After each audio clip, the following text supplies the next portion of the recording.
The Batman has been around DC Comics for over 80 years, and most of that time, at a bare minimum, he's had 2 ongoing series, Batman and Detective Comics, and a lot of other times he's had a Batman and Robin or another Batman story or an Elseworlds story going on. And there might be no real stories left to tell with Batman. It does feel like he's just stuck in this terrible rut. Remember that time when like for 3 events in a row, like what was it? It was the end of Tom King. You had City of Bane. You had the beginning of James Tynion, like Joker War or something stupid like that. And then the end of James Tynion, where he had that Scarecrow event where everybody just kept taking over Gotham City. And that's literally the only thing that happened in Batman for like 2.5 years. You know, things get stagnant and people get a little bit upset. And then maybe you get a bad writer in there. Certainly Tom King ended up turning a lot of people off by the end. And I think Chip Zdarsky has certainly turned even more people off a lot quicker.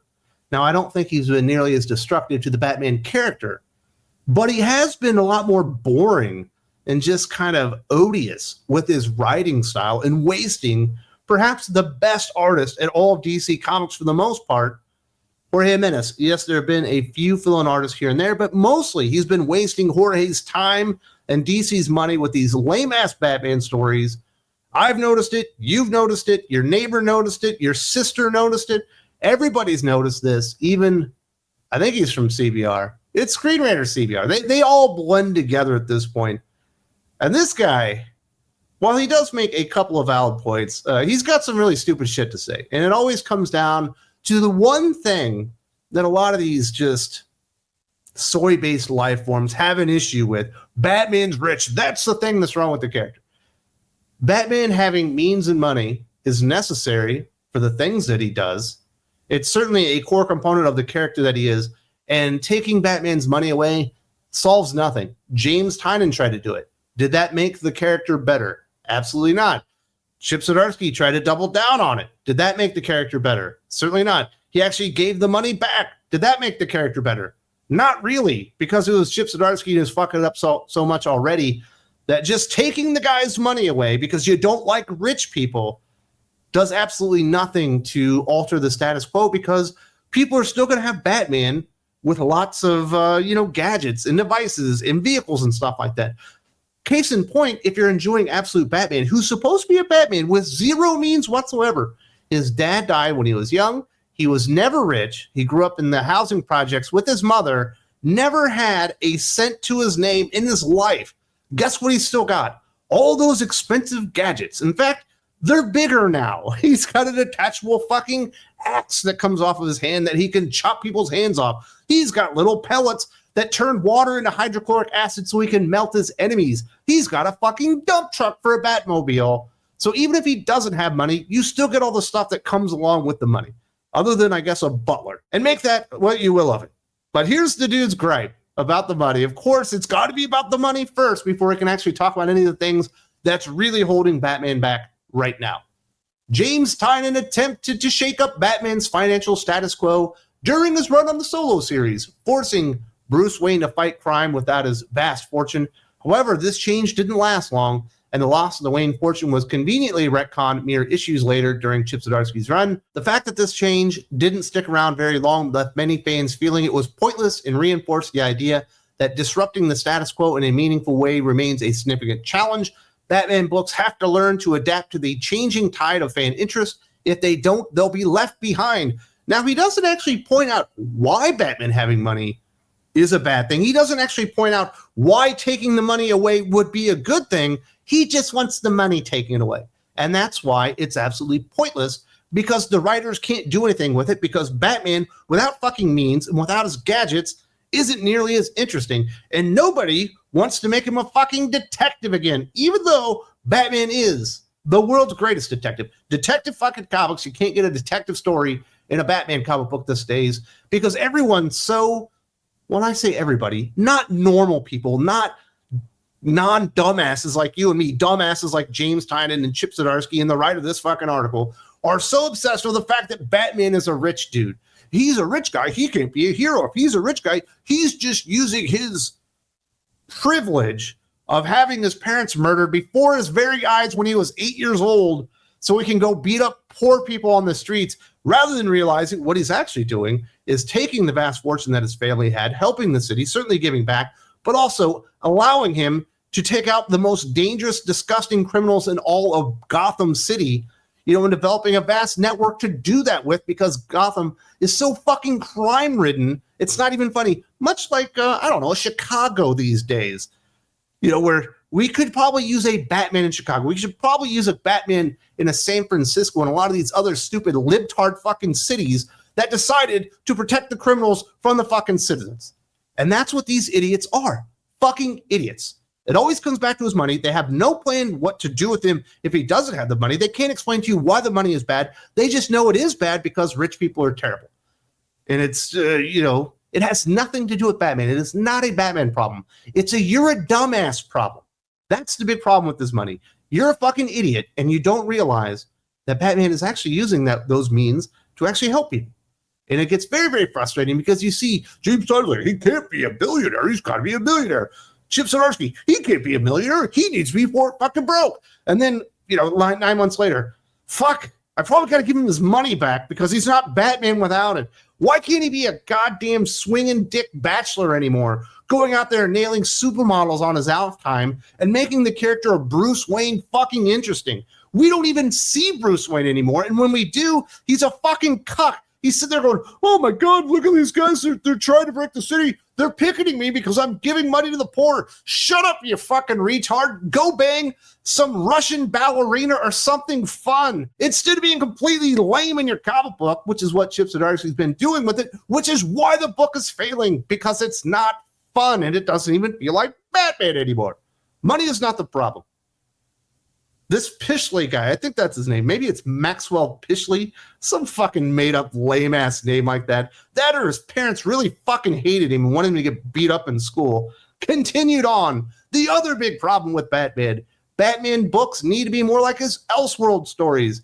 Contemporary Batman writers need to take bigger swings and embrace bold risks with the character.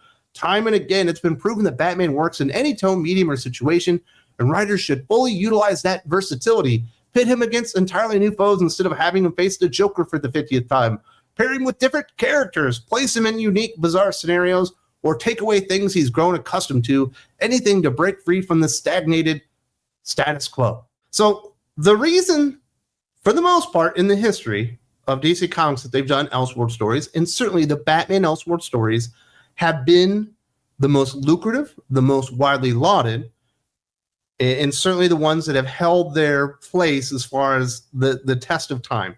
People still like the Killing Joke. They still like the Dark Knight Returns, all that Elseworlds stuff with Batman. The reason typically you've done Elseworlds stories is because you want to do something with the character that you absolutely in no way, shape, or form should ever do with the character in continuity. Because it would break the character in continuity, might even break the DC universe because things wouldn't make sense. So you could have Batman going out there being a little bit more, dirty, disgusting with the torture and stuff like that. You can go out there and have some sexual assault stuff like that, shooting Gordon's daughter, all these kinds of things. Batman and Detective Comics do not need to be more like Elseworlds Batman stories. We have Elseworlds Batman stories. We've got Batman the Barbarian coming up in the not too distant future. I'm sure we'll get another Dark Knight Returns fucking sequel in the not distant future. We had Batman the White Knight. That stuff still holds up. You don't have to swing for the fences and do stuff that Batman normally wouldn't do in continuity to make the story interesting. You might need to take him out of Gotham, but it has become very stagnated because I am tired of the Joker. And every time you see frickin' Penguin now, he's like humping penguins because of fucking Tom King. They have really defanged a lot of his villains. Of course, they've tried to make Poison Ivy a hero. Harley Quinn is basically like a special needs hero at this point. Catwoman can't be a villain anymore. The Riddler is just misunderstood. And they have kind of, not as badly as like the X-Men, but certainly have devalued a lot of his villains. But we need new villains. And not just like cardboard cutout fucking copies of his other villains like James Tynion did. Some actual real new villains. Somebody needs to be incentivized to show up in Batman and actually create a character that can challenge Batman not only physically, but certainly mentally as well, spiritually, all those kind of things. Really put Batman through the ringer, like, say, when Bane showed up. And he showed up like a fucking wrecking ball destroyed Gotham and Batman's will to fight anymore. He didn't think he could ever protect the city after Bane was done with him. That was cool stuff. Now, why won't anybody ever go out and create another Bane kind of character? He's not exactly new at this point. He's been around for a while. There's no incentive for anybody to create anything new at DC or Marvel these days. Guess what? You create a great villain. He shows up in the third Batman movie or whatever. What are you really going to get out of it? Well, at DC, certainly you'll get more from Warner Brothers than you would from Marvel Studios and like Disney or whatever. A couple $100,000 or whatever. But why would you take your great idea for this awesome villain that could challenge a Batman character and throw him in DC Comics when you can do your own, create your own stuff? You go crowdfund it and actually make your own freaking franchise at this point. DC and Marvel have disincentivized any type of creativity from their writing and artistic talent to this point that you get nothing new. It's a regurgitation. It's a rehash of the greatest hits over and over and over again, because why would literally anybody give these people their best ideas? They are not going to reward you for that. And that's an enormous impediment for that. So we'll continue to get Elseworlds stories. The Batman comic book does not need to be like an Alan Moore fucking take, with the Killing Joke or anything like that. I don't think you need to go Elseworlds with all Batman stuff. You just need more creativity, and you need to incentivize the writers and artists to do something awesome. And they aren't doing that. His next complaint about Batman. Batman should be mortal. With Batman being DC's most profitable character, they'd never dare kill him off for good, but maybe they should. Maybe DC needs to kill Bruce Wayne and let other characters take his place. Characters like Dick Grayson, Tim Drake, Cassandra Cain, and Jason Todd all deserve time in the spotlight. The death of Bruce Wayne would be the perfect opportunity for that. Even if DC never kills off Batman for good, they need to make it feel like they might. If readers at least feel the tension behind every face-off with the Joker or Clayface, readers can invest in the drama and root for the hero instead of simply assuming that he's going to win. You go into a Batman comic book assuming that he's going to win, and certainly he's lost. We've had Bruce Wayne not be Batman for a time. That happened during the Grant Morrison time. Got that really good Batman and Robin series with Dick Grayson and Damian Wayne. Certainly during the Bane saga, after he breaks his back, Azrael kind of takes over, which ended up being a great personal slight to Dick Grayson, Nightwing at the time, who should have been the man to take over the cowl and all these things. But I don't truly believe in my heart of hearts we have to go into every Batman comic book going, "Ooh, could he die? He might die. Oh, he's really..." Like, you want to feel like the character's in jeopardy. You want to feel like there's stakes in there. But at this point, they're not going to kill off Batman. They're just not going to do it. And the way that they use multiverses nowadays, like you're so used to having the rug pulled out from underneath you, you can't even buy into the concept that something bad could be happening. I believe it was the Batman Who Laughs miniseries with Scott Snyder with Jock on art, I believe. The very first issue, I think within the first 3 pages, we see Batman die. Like, he's dead. I'm reading it, I'm like, nah, that's not him. That's Batman from another multiverse. They would never fucking do that. Guess what? It ended up being Batman from another multiverse. I don't think we need to kill off Bruce Wayne over and over again and let him get replaced.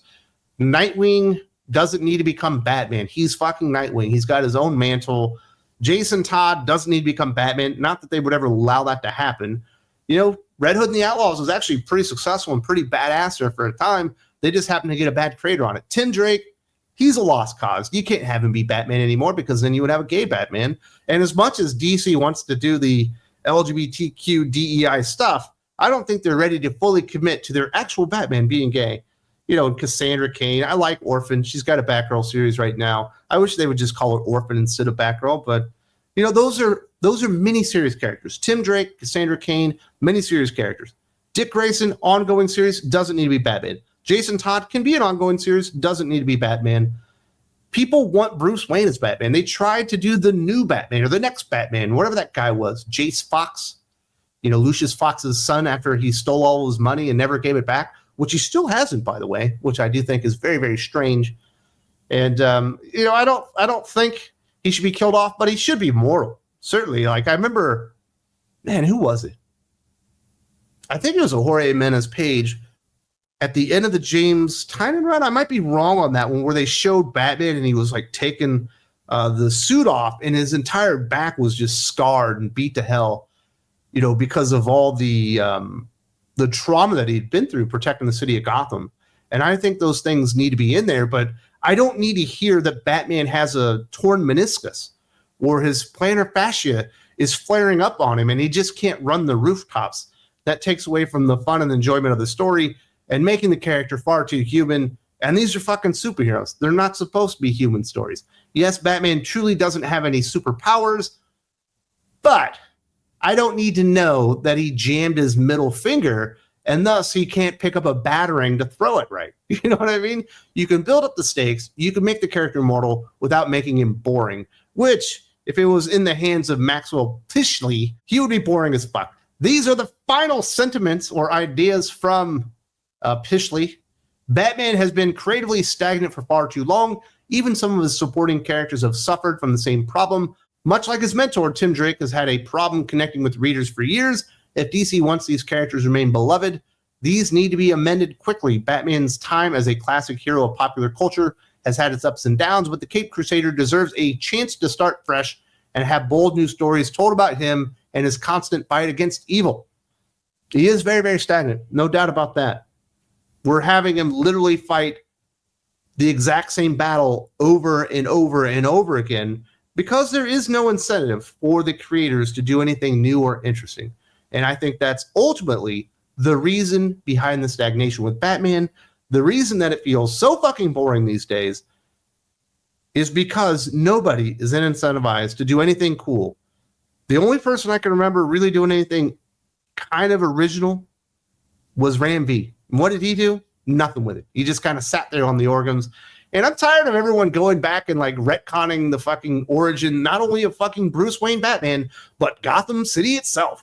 Gotham City, really cool supporting character. Maybe the most important supporting character in all of Batman comic books. But goddamn, I'm tired of hearing where this fucking city came from. Do something in the now. Let's move forward instead of always going in the past to do something new with the character, even with what Batman and Robin is. And that's really good right now. Phil Kennedy Johnson, 2 thumbs up, brother. Of course, he's got to go back and create a villain from fucking 25 years ago named Memento. You go to Tom Taylor's Detective Comics. It turns out that Batman's dad was sleeping with nurses and he might have a sister or a brother or something like that. But also there was a little girl that his parents saved that was being abused. It ended up being the daughter of Joe Chill.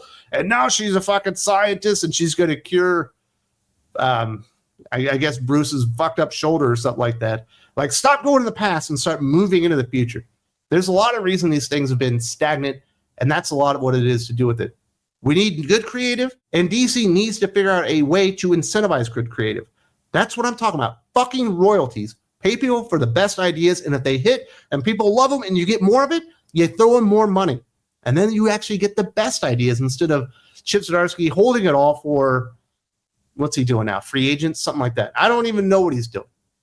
Doing something boring on the indie scene. I will never, ever, this has nothing to do with Batman, but I want to bring it up now. I will never, ever read another Chip Zdarsky indie comic book again. The first 2 times I ever open up a fucking Chip Zdarsky indie book, nothing but wall-to-wall dicks. Demon dicks, angel dicks, people dicks everywhere. It was like a dick fucking smorgasbord. I was like, dude, this guy is just fucking weird. I understand there's some perverts out there. There's a place for pervert comic books. I just didn't get it. Be warned, on anything that Chip Zdarsky does on the indie scene, you're likely to see lots and lots of dicks, hairy balls, all that kind of stuff, because that's what he does, and I think that's what he's really interested in. Not really so much Batman, and I think that's shining through. So there you go. I had a nice little rant on Batman's money, and what a douchebag that guy at the fucking Screen Rant or CBR. It's probably CBR, but it could be Screen Rant. These guys, like I said, they all fucking melt together at this point. If you like what I'm doing here on Think Critical YouTube and you would like to support the mission to highlight comic books and really start elevating this stuff once again, if you'd like to be a part of that, the best place to be is Think Critical Patreon. I've been highlighting some of the awesome stuff that goes exclusively on Patreon on the YouTube this week for Christmas week. Hope to see you really soon because we got awesome podcasts every single day. There's a link in the video description. Hope to see you very, very soon.